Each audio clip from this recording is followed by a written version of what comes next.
Olá, tudo bem com você? Eu espero que sim, contigo e com a tua família. Aqui, com a graça do Senhor, está tudo bem, graças a Deus. Então, dando continuidade a esta série tão maravilhosa, você conhece Jesus? Aleluia! Então, hoje nós vamos ver a escolha dos 12 apóstolos. Agradeço de coração a presença de todos vocês aqui, os comentários, e gostando, eu sei que vocês estão dando like e estão compartilhando. Vamos aproveitar a oportunidade. A palavra do Senhor diz que aproveitando bem a oportunidade, porque os dias são maus. Muito obrigado pela presença de vocês aqui. Você que é novo aqui, bem-vindo. Na playlist tu irás encontrar páginas com assuntos diversos, inclusive esta série. Sem perda de tempo, sem perder um segundo. Vamos dar início? Que o Senhor nos abençoe em nome de Jesus. Jesus Cristo de maneira nenhuma foi pego de surpresa com a falha daqueles apóstolos, né? Ele sabia ele conhecia cada um, porque Jesus Cristo, ele é Deus, ele é onisciente. Mas ele veio para preparar um povo, ensinar, e sem a ação do Espírito Santo na vida dos apóstolos ali, inicialmente, e depois veio até nós, eles não iam ter condições de fazer, de dar continuidade à missão que Jesus os entregou. E graças a Deus, eles obedeceram e a palavra do Senhor chegou até nós. E hoje nós damos continuidade, estamos semeando a palavra do Senhor. Graças a Deus. A escolha dos 12 apóstolos. Apóstolo, origem da palavra é do grego, apóstolos ou enviado. Os apóstolos foram seus seguidores mais próximos e se tornaram os principais pregadores da mensagem do Evangelho de Jesus Cristo. Estiveram com ele durante todo o seu ministério aqui, 3 anos. Tiveram doutorado, pós-doutorado e bote nome aí, porque aprenderam com o próprio Filho de Deus. Aleluia! Vamos ver aqui a lista dos apóstolos no Evangelho que escreveu Lucas. Após uma noite de oração, perto de Cafarnaum, naqueles dias, retirou-se Jesus para o monte a fim de orar e passou a noite em oração a Deus. Depois do amanhecer, chamou seus discípulos e escolheu 12, dentre eles, aos quais deu também o nome de apóstolos. Simão, ao qual também chamou de Pedro, e André, seu irmão, Tiago e João, Filipe e Bartolomeu, Mateus e Tomé, Tiago, filho de Alfeu, e Simão, chamado Zelote, Judas, filho de Tiago, Judas Iscariotes, o que veio a ser o traidor. Vemos no Evangelho de Marcos mais alguma informação. Então, designou 12 para que estivessem com ele e os mandasse a pregar, e para que tivessem autoridade de expulsar demônios. No evangelho que Lucas escreveu, vemos Jesus Cristo 7 vezes em oração. Na escolha dos 12, ele passou uma noite orando. Era necessário orar. Ele sabia que ia tomar um passo importante. Dos 12, 4 eram pescadores. Um foi publicano, um foi zelote, membro de uma religião radical que viam Deus como o único soberano e que se opunham ao domínio romano. Não sabemos o que os outros foram. Todos eram galileus, exceto Judas, o traidor. Não havia nenhum religioso profissional no grupo. Vamos conhecer um pouco acerca de cada um. Eu vou procurar me limitar ao que a Bíblia relata acerca de cada um deles. Pedro, mencionado primeiro no batismo de João. Nesse primeiro encontro, Jesus lhe deu um novo nome. Simão era o seu nome natural. Jesus agora muda, lhe dando um novo nome, Pedro, que no grego, não é? E Cefas no aramaico, ambos significando pedra. Ele era casado, sua esposa acompanhava-o na sua obra apostólica, era natural de Betsaida, tinha casa em Cafarnaum, ou mudara-se de Betsaida para Cafarnaum. Não vemos muito claro, foi uma ou outra afirmação. Pedro era sócio de Tiago e João numa empresa de pesca. Ele tinha um temperamento sanguíneo, impulsivo, impetuoso, líder por natureza. Tinha sentimentos humanos. Geralmente se adiantava e falava pelos 12.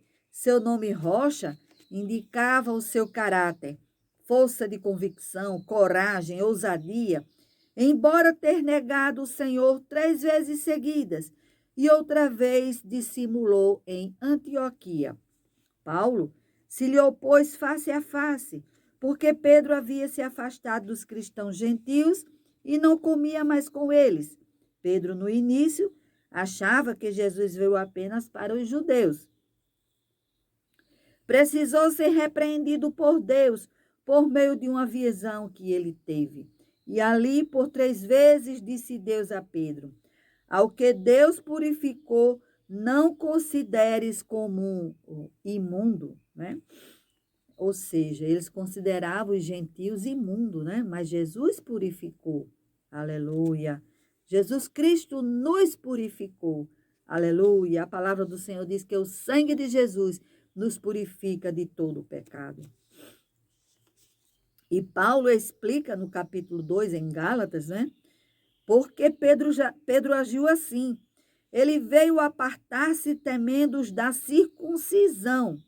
E também os demais judeus dissimularam com ele, ao ponto do próprio Barnabé ter se deixado levar pela dissimulação deles. Dissimulação significa hipocrisia, fazer fita. Era o que estavam fazendo. Eles fingiram. O próprio Pedro, que negou seu Senhor com medo de uma criada, negou agora com medo dos da circuncisão. Pedro cria no Evangelho, mas ele falhou na prática. Lhe faltou coragem nas convicções.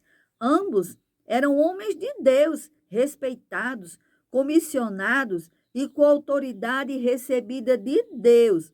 Ao dizer-lhe Jesus: apacenta os meus cordeiros, apacenta as minhas ovelhas, apacenta as minhas ovelhas. Cuidar da igreja. Pelas palavras de Jesus em João, capítulo 21, versículo 18, né? Nós julgamos que ele morreu mártir. Ele escreveu 2 belas cartas.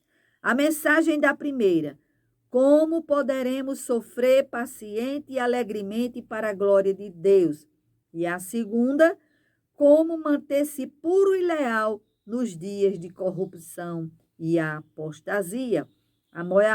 A maior parte dos historiadores concorda que no último ano da sua vida foi a Roma ou foi levado por ordem de Nero ou porque ele mesmo quisesse ajudar a fortalecer os cristãos que sofriam o terrível golpe da perseguição de Nero. A gente vê nas cartas de Pedro, ele mandando que fosse lida as cartas do apóstolo Paulo, né? Ele é um homem manso, humilde. A gente vê a mudança. Quando Deus transforma o homem, é uma bênção, né, gente? O apóstolo João, irmão de Tiago. Seu pai era Zebedeu. A Bíblia não deixa claro sua mãe ter sido Salomé. João foi um homem de negócios e de algum recurso, né? Ele foi um dos sócios de uma empresa de pesca bastante grande para ocupar empregados. Além da empresa de pesca em Cafarnaum, tinha casa em Jerusalém. Era pessoa conhecida da família do sumo sacerdote. Pedro, o apóstolo João, foi discípulo de João o Batista.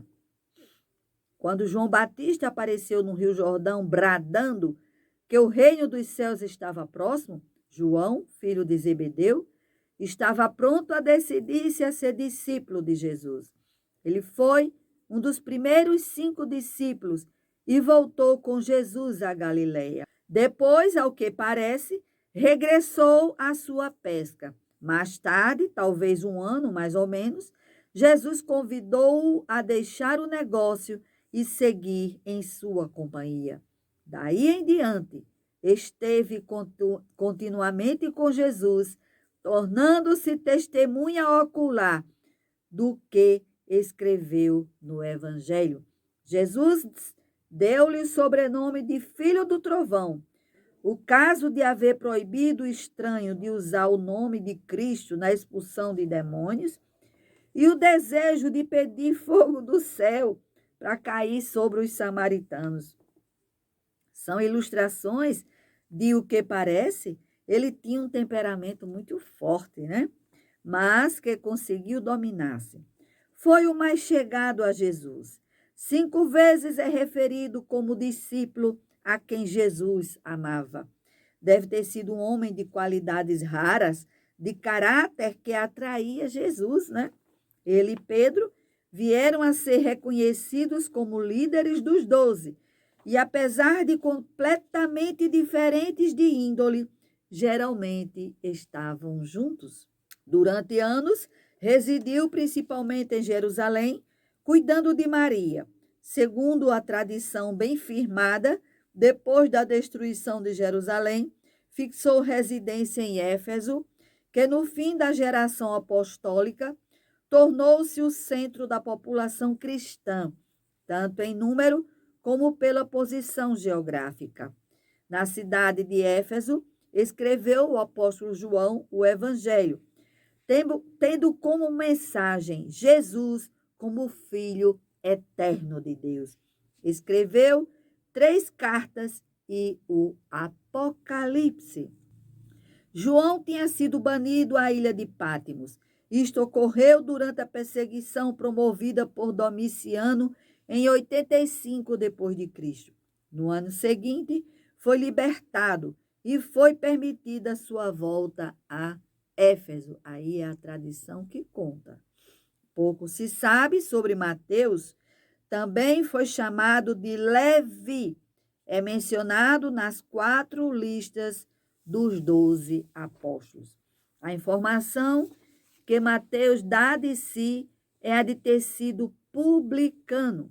Os publicanos eram cobradores dos impostos de Roma, de ordinário extorquidores e geralmente desprezados. Lucas, ele informa que Mateus deu grande banquete a Jesus e que deixou tudo para segui-lo.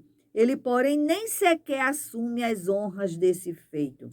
Perde de vista a sua própria pessoa em total adoração ao seu Salvador. Amamos Mateus por essa humildade com que se retraiu. A profissão de coletor de impostos fê-lo acostumar-se a tomar notas. Por isso, certamente, ele escreveu o evangelho que leva o seu nome, né? A mensagem do livro que Mateus escreveu é provar que Jesus Cristo é o Rei Messias, é o enviado, né? O apóstolo Tiago, filho de Zebedeu, irmão mais velho de João. Jesus chamou os 2 de Boanerges, filho do trovão. Não se sabe muito de Tiago. Dos 12, ele foi o primeiro a morrer, sendo morto por Herodes. Diz a tradição que a maioria dos apóstolos morreu mártir. 2 famílias eram sócias na empresa de pesca. Os irmãos Tiago e João, com o pai Zebedeu, os irmãos Simão e André. Tinham empregados, né? Homens que trabalhavam, eles eram assalariados. Todos os 4 vieram a ser apóstolos de Jesus Cristo. 3 deles, Tiago, Pedro e João constituíam a roda íntima dos amigos de Jesus. Vários fatos se contam, né?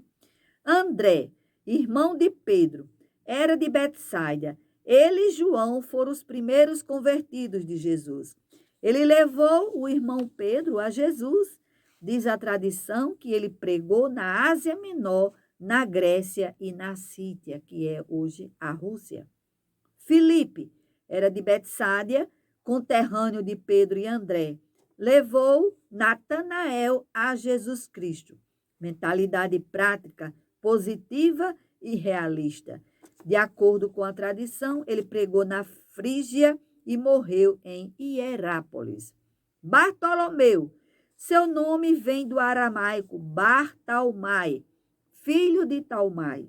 Pensa-se que era o sobrenome de Natanael, o qual era de Caná, a 5 quilômetros de Nazaré. Diz a tradição que ele pregou na Pártia. O apóstolo Tomé, chamado Dídimo, cauteloso, refletivo, cético, de poucas palavras. Quando alguém duvida de algo na palavra, lembra-se do que disse Jesus a Tomé, porque ele havia duvidado que Jesus tinha ressuscitado, ele queria ver, né? Só acreditava se visse. E disse-lhe Jesus: porque me viste e creste? Bem-aventurados os que não viram e creram. Aleluia, aleluia. Nós somos bem-aventurados, porque nós não vimos Jesus Cristo, mas nós cremos, ele está aqui. Aleluia, aleluia, meu Pai. Diz a tradição que ele trabalhou na Síria, Pártia, Pérsia e Índia. O apóstolo Tiago, filho de Alfeu, chamado Menor, talvez devido à sua estatura, né? A tradição diz que ele pregou na Palestina e no Egito. Tadeu, pensa-se que era o mesmo Judas, filho de Tiago. Em alguns manuscritos é chamado Lebeu. Há uma tradição que diz ter sido enviado a Abgaro, rei de Edessa, e a Síria, Arábia e Mesopotâmia. O apóstolo Simão, o Zelote, no grego, né? Ou Cananeu, no aramaico. Não se sabe dele. Os zelotes eram uma religião intensamente nacionalista, o extremo oposto dos publicanos. Jesus escolheu um zelote e um publicano, de partidos rancorosamente rivais, para se irmanarem nele e na sua obra. Aleluia! Jesus, ele une os diferentes, né? Aleluia! Aleluia! Jesus, ele orou ao Pai: Pai, que eles sejam um, como eu e tu somos um.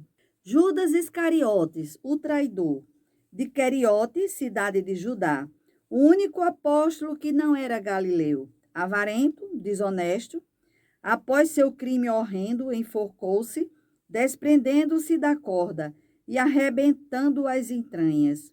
Matias, ele foi contado entre os 12 em lugar de Judas Iscariotes. Estavam reunidos no cenáculo depois que Jesus foi levado para cima em uma nuvem que o recebeu. Concluindo, aqueles homens se dedicaram completamente a Jesus. A quem ou ao que você se dedica hoje? Quando você conhece o Senhor Jesus como seu Salvador, vai dedicar sua vida a Deus pela fé. Eu espero que você hoje decida, deseje, sinta esse desejo de entregar a sua vida ao Senhor Jesus, se ainda não o fez. Tem um corinho que diz assim: é fácil de entender, tão claro como a luz, em meu lugar para me salvar, Jesus morreu na cruz. É crer só nele agora, de todo o coração. Crianças, vinde todas aceitar a salvação. Cantei muito para as minhas alunas e os meus alunos, né? É muito fácil, gente, é muito fácil de entender. Não havia outro meio do homem se chegar, voltar a ter comunhão com Deus, a não ser por Jesus Cristo. É tão somente você você fazer a sua oração. Não precisa ser palavras difíceis, não. O Espírito Santo, ele leva a oração direitinho a Deus. Jesus Cristo está voltando. Aleluia. É necessário haver uma consciência de que sem Jesus é morte eterna sem Cristo, é separado de Deus. E com Jesus é vida eterna com Cristo, vida eterna com Deus. A palavra do Senhor diz, porque eu não me envergonho do Evangelho, que é o poder de Deus para a salvação de todo aquele que nele crê. Deus abençoe você. Até o próximo vídeo, se Deus quiser. Tchau.